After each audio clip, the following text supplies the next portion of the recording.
korábbinál is több európai forrás érkezhet Magyarországra. Brüsszelt tehát meg kell állítani. A fogadott program összesen közel 6700 milliárd forintnyi uniós támogatás lehívásához nyitja meg az utat. Brüsszelt meg kell állítani. Európai Uniós pénzből állami intézmények energiakorszerűsítési programját akarjuk megvalósítani. Brüsszelt meg kell állítanunk! Ti nem éreztek itt ellentmondást?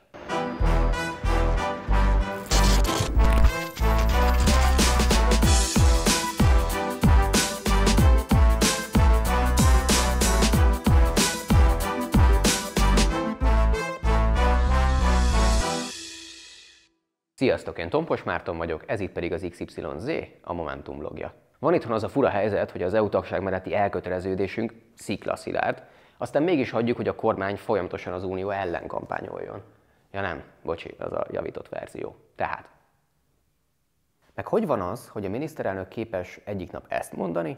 We are grateful to God for being able to rejoin Europe and being able to become members of the European Union. Egy nappal később pedig ezt. Számos bajunk van vele, komoly fenyegetést is jelent számos kérdésben. És nem mellesleg, hogy lehetséges az, hogy az elmúlt 13 évben kaptunk vagy 10 000 milliárd forintot, amiből egyébként kijön 50 Puskás stadion, vagy tudjuk finanszírozni az oktatást több mint 6 évig, kinek mi a fontosabb, ugye?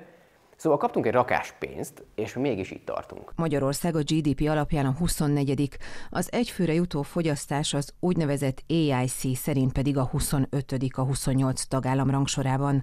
Németország például kétszer jobban teljesített 2015-ben, mint Magyarország, de megelőz minket Csehország, Szlovénia, Szlovákia és Lengyelország is. Gondolom már többen kitaláltátok, nem jól költöttük el a pénzt. De erről nem csak a kormány tehet, az Unió sem áll a helyzet magaslatán. Nézzük is inkább meg, hogy hogyan kapnak pénzt az egyes tagállamok. Először is az EU-nak 3 fő forrásból van pénze. Egyrészt a tagállamok befizetnek mind a nemzeti jövedelmükből, mind az áfa bevételükből egy bizonyos összeget. Emellett pedig az importált termékekre kivetett vámok egy része is az Unióhoz kerül. Azt, hogy ezt mire költsük, a tagállamok közösen találják ki, mégpedig 7 évre előre. A mostani 2014 és 2020 közötti időszakra vonatkozó terv a pénzügyi krízis után, de a menekültválság előtt készült, így a fiatalok munkahelyteremtésére és a biztonságpolitikára is többet fordítottunk, mint korábban, ám az folyamatosan szempont maradt, hogy az elmaradott területek kapjanak többet. A költések hasznosságát azonban az EU csak részben tudja ellenőrizni. Az Európai Bizottság ugyan vissza tud kérni bizonyos összegeket, ha szabálytalan költést észlel, illetve az Unió csalás elleni hivatala, az OLAF is felhívhatja a magyar ügyészség figyelmét a problémákra, de ez édeskevés. 2015-ben például az OLAF 17 ügyben indított eljárást, miközben esélyes, hogy egy átlag magyar újságíró több gyanús ügyet tudna felsorolni. Az EU tehát nem tud normálisan fellépni, de ez csak az érem egyik oldala. A másik, hogy mi hogyan használjuk fel azt a pénzt, amit kapunk, hogyan fejlesztjük a gazdaságot, és hogyan próbáljuk meg az elmaradottabb területeket felzárkóztatni.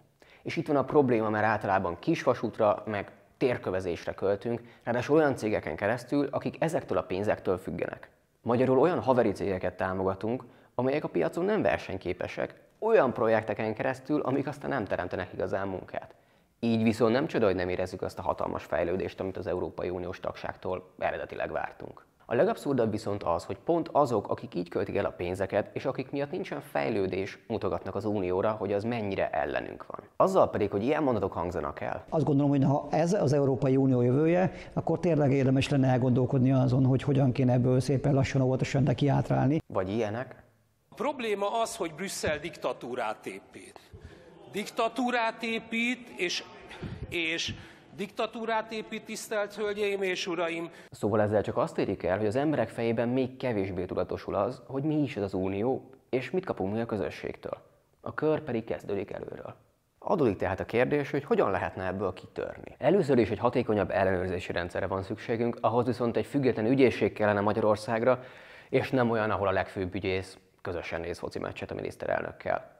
Szóval a rendszernek ehhez előbb buknia kell. Az egész uniót érintő ügyekben, mint például az energetika, a honvédelem vagy a közlekedés, szerintünk szorosabb együttműködésre van szükség, így például az Európai Uniós határokat jobb lenne, hogyha egy közös hadsereg védené. Hogy ennek érvényt szerezzünk, minél előbb helyre kell állítani a kapcsolatokat az Unióval. Amit viszont most azonnal megtehetünk, hogy felemeljük a hangunkat az olyan uniós alapértékek mellett, mint az egymásért való kiállás, a teljesítményelvűség, vagy a gondolkodás szabadsága. Mert tudjuk, hogy lenyúlják a pénzeket, hogy felrúgják a szabályokat, hogy kampányolnak Brüsszel ellen, de a tagságunkkal nem lehet szórakozni. Ha egyetértesz azzal, hogy ki kell állnunk az Európai Uniós tagságunk mellett, akkor gyere el május 1-én 6 órára a Szabadságtérre, és sétáljunk át együtt a Hősök terére. Kommentelni tudtok lent, feliratkozni oldalt, találkozunk a jövő héten. Sziasztok!